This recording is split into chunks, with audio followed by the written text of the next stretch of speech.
Livro de Provérbios, capítulo 12, versículo 4. Santo é o nome do Senhor.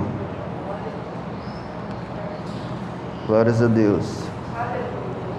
Depois que a gente lê aí, você que trouxe a sua Bíblia, senta com ela aberta aí, que a gente vamos aprender um pouquinho aqui juntos, aleluia, na palavra do Senhor.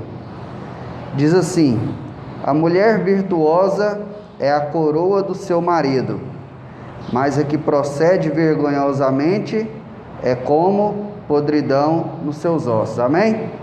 Sente aí com a sua Bíblia aberta, para nós aprendermos na palavra do Senhor, como nas tardes da bênção, não só aqui, mas em outros lugares, é um culto que a maioria são mulheres. Eu preparei esse pequeno estudo aqui, voltado para as mulheres, aleluias, para que possa ser colocado em prática nas casas de vocês, na vida de vocês, aleluias. E aqui eu quero mostrar a importância que uma mulher tem no seu lar, a importância que uma mulher tem no seu casamento, a importância que uma mulher tem na vida dos seus filhos, E quero também entender com vocês que homem e mulher são iguais em importância, mas são diferentes em funções. Amém? Em importância, homem e mulher são iguais. O que muda é as funções. Deus designou algumas funções para os homens e outras funções para as mulheres. Quem sabe um dia a gente possa vir aqui num culto de varões, dar um estudo mais voltado para os homens, aleluia, mas hoje eu quero falar aqui diretamente, mais específico para vocês mulheres. E o tema dessa mensagem é: bênção ou maldição? Quem é você? Você como mulher pode ser uma bênção ou pode ser uma maldição. O texto começa dizendo o seguinte: a mulher virtuosa é como coroa do seu marido. Essa palavra virtuosa, aqui no original, que foi escrito no Antigo Testamento em hebraico e alguns trechos em aramaico, essa palavra virtuosa aqui no hebraico significa shahil, que tem um dos seus significados é força. E eu pus aqui que a força de uma mulher não está no enfrentamento, com o seu marido, com o homem ou com outra pessoa. Porque muitas pessoas pensam que a força é a seguinte: não, eu não deixo pisar em mim não, não, eu não fico por baixo não. E às vezes a pessoa pensa que a força dela está em se impor em cima do marido, está em se impor em cima de outras pessoas. Mas isso aí, irmão, é lá fora, é lá no mundo.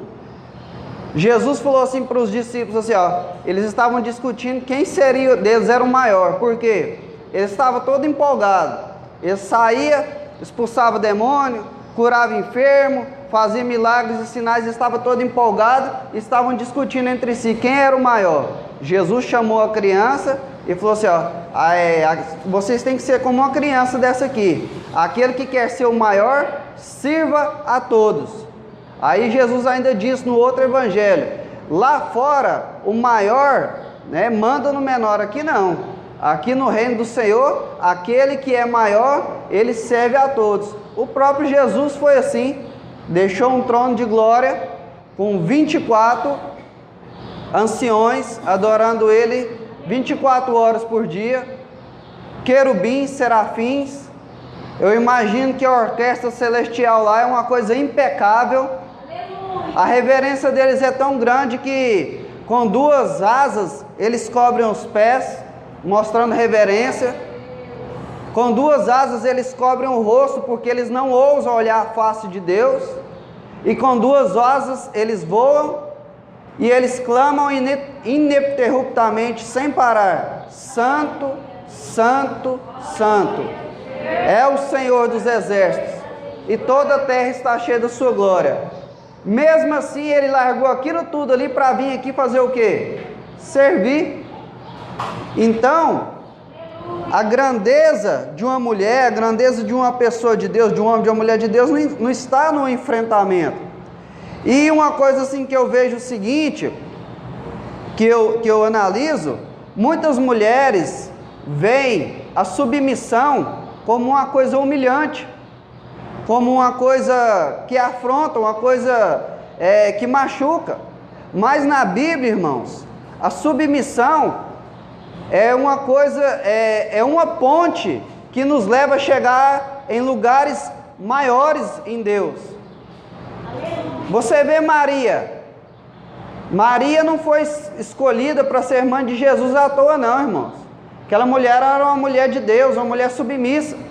Quando Jesus começa seu ministério público, e ele chega ali nas bodas de Caná da Galileia, e acabou o vinho, a mãe de Jesus chega lá e fala assim, acabou o vinho. Aí ele fala assim, ó, o que tenho eu contigo, mulher?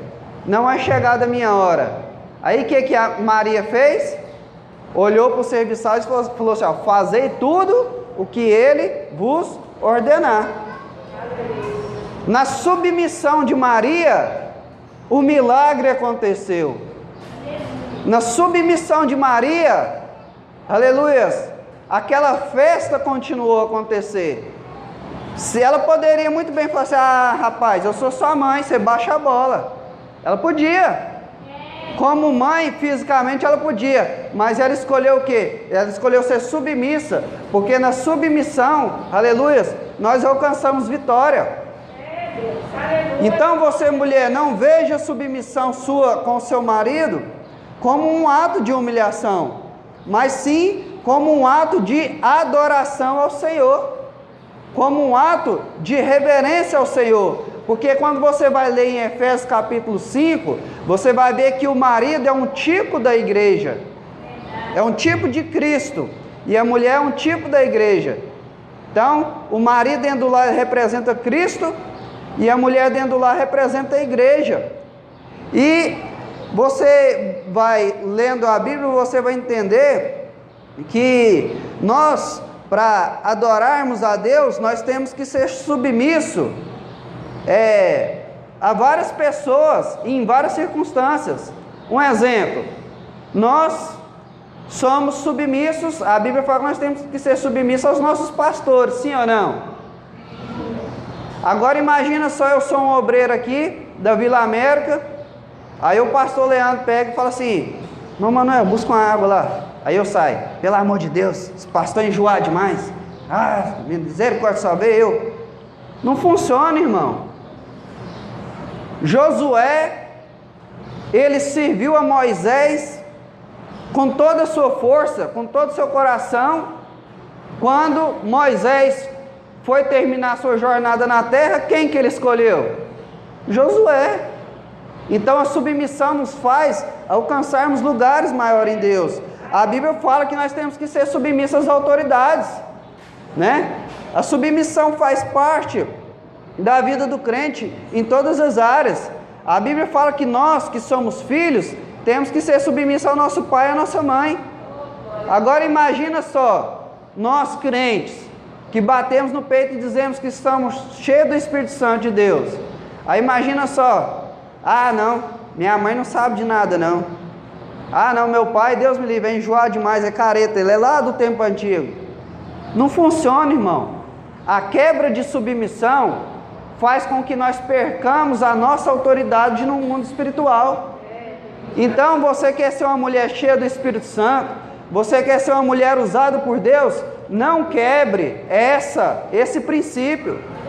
Seja submissa ao seu marido. Talvez ele não é aquele homem de oração como você queria, talvez ele não é aquele homem de visão espiritual como você queria, mas a Bíblia aqui vai falar que a mulher sábia edifica a sua casa. Você pode sim dobrar seus joelhos e interceder por ele e fazer com que ele se torne cada dia um homem melhor. Foi para isso que Deus criou a mulher. Adão estava lá, Deus criou a mulher para quê? Para ser uma auxiliadora. como eu disse, iguais em importância, diferentes em funções. Aleluias! A Bíblia diz que nós temos que ser submissos aos nossos patrões, aos nossos senhores, porque lá naquela época eles usavam a palavra senhores, né, com S minúsculo, que eram os patrões. Quando é Senhor com S maiúsculo, é o Senhor Jesus. E a Bíblia fala que nós temos que ser submissos aos nossos senhores, trabalhando para eles como se estivesse trabalhando para o próprio Senhor, né, para o próprio Jesus. Não tem como eu chegar lá no meu trabalho, a minha gerente mandar eu fazer alguma coisa, não, eu não vou fazer isso não. Rapidinho ela vai me dar a carta, né, de demissão. Mais interessante que muitas vezes a gente é submisso ao nosso patrão, mesmo às vezes ele abusando da autoridade. Por quê?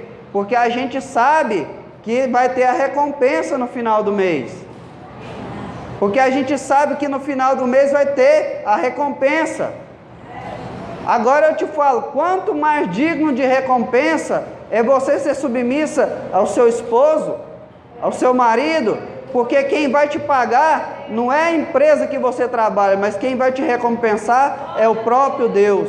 Aleluias! Glórias a Deus! Santo é o nome do Senhor. Se até Jesus foi submisso, irmãos, e nós?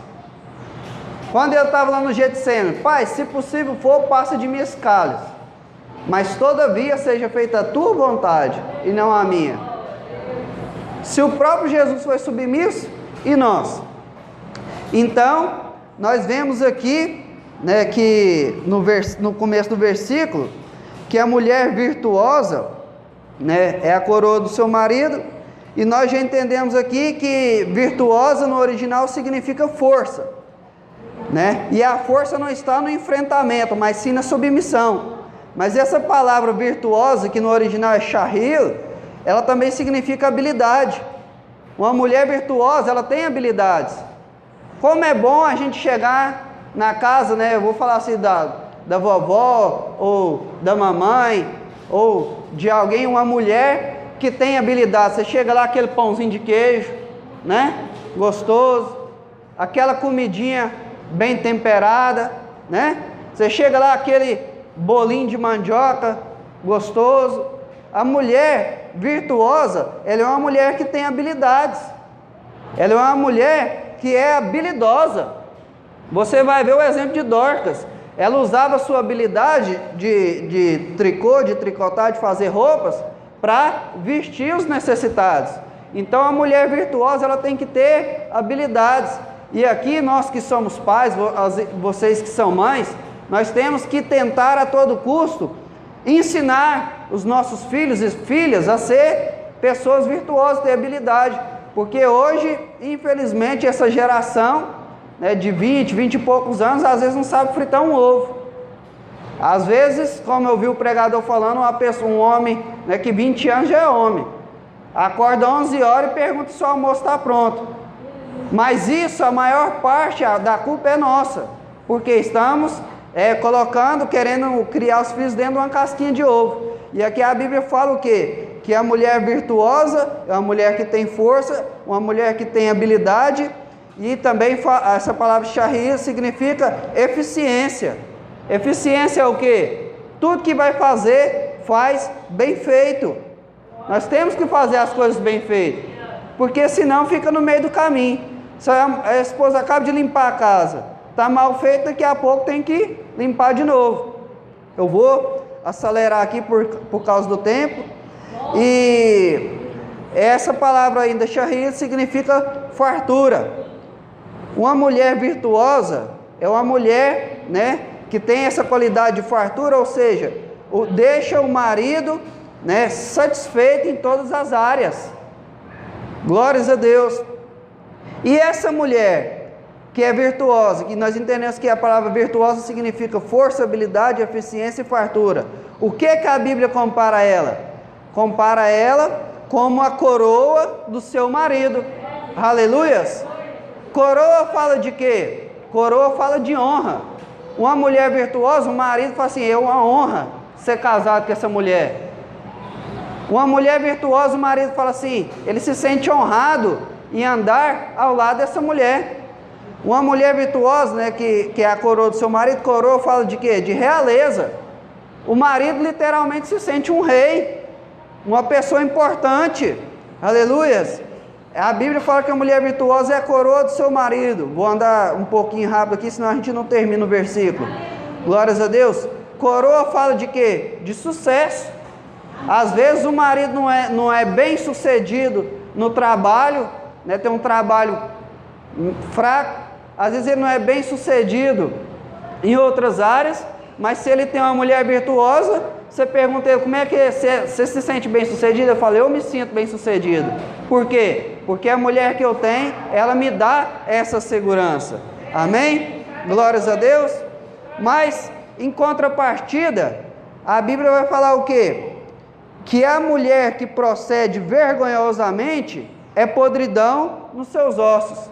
Essa palavra proceder aqui, ela está no tempo que ela foi escrita, representa uma ação contínua, ou seja, ininterrupta.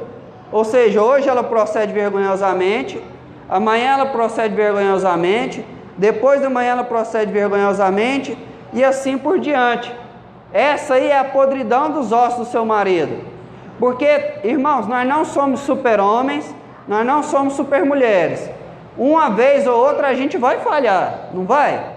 Eu falo com a minha esposa fala comigo, mas aqui quando ela fala assim, a Bíblia fala que é aquela que procede vergonhosamente, está falando assim de proceder continuamente, vergonhosamente, continuamente no erro, né? A Bíblia fala assim que no Salmo de número 1, bem-aventurado o homem que não anda segundo o conselho dos ímpios, nem se detém no caminho dos pecadores.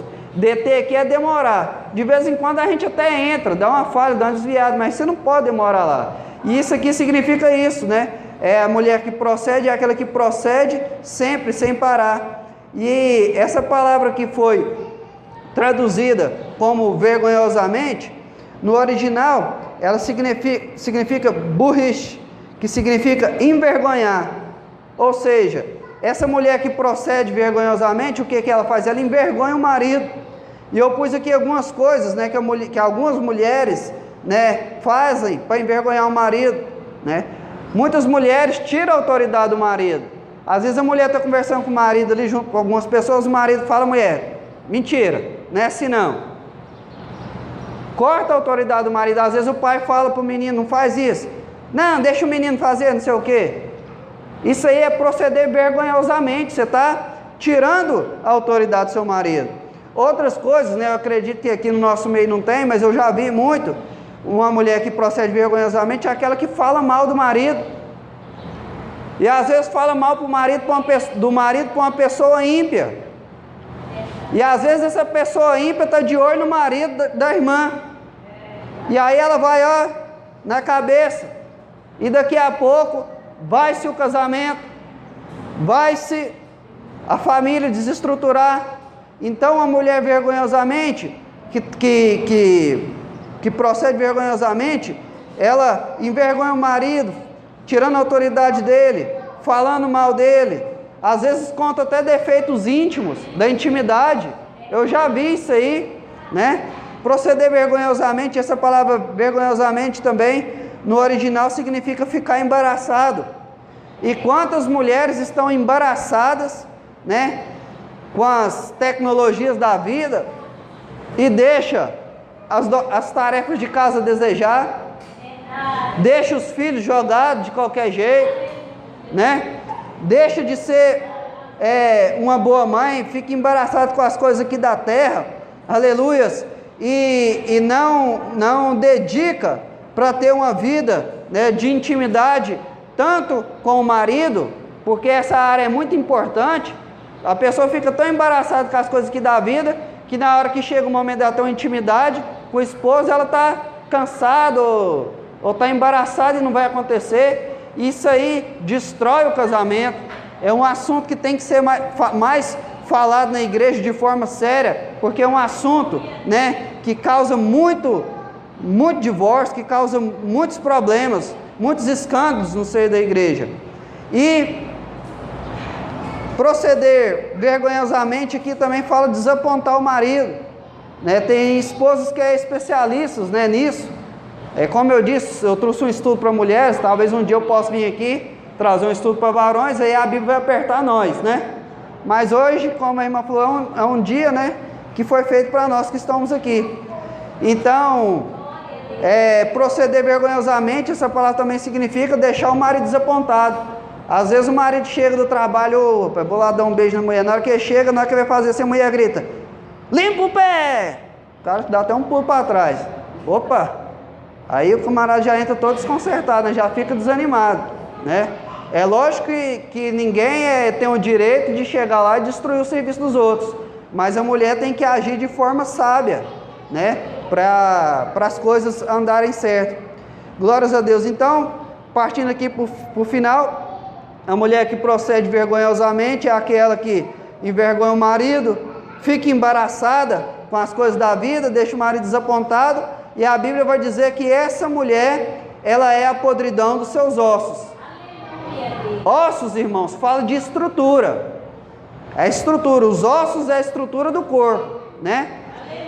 Quando a Bíblia fala sobre isso aí, que é a podridão dos seus ossos, a Bíblia está dizendo o seguinte: um homem que tem uma mulher que age vergonhosamente é um homem desestruturado.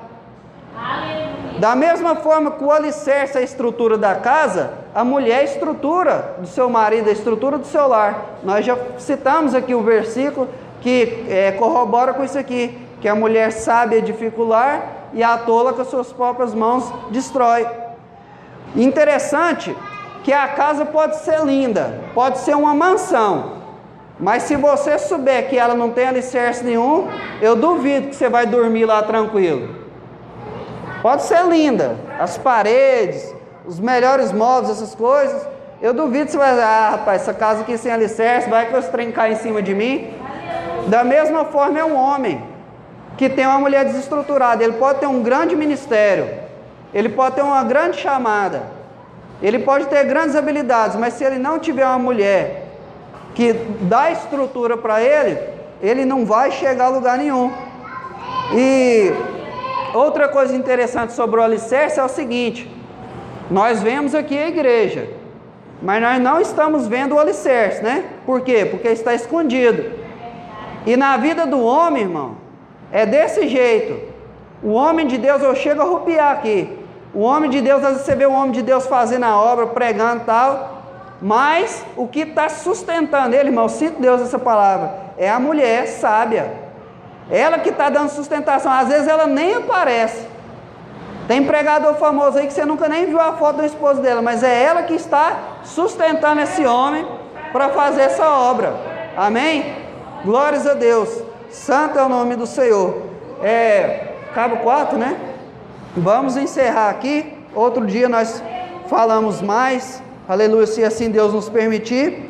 Quero fazer uma breve oração aqui. Eu sei que no final vocês fazem outra oração, mas para que Deus levante cada dia mais no nosso meio mulheres, aleluias, que fazem com que o seu marido se sinta um rei, mulheres que deem estrutura para o seu marido, porque só há avivamentos, aleluias, na igreja. Quero convidar as irmãs a colocar de pé.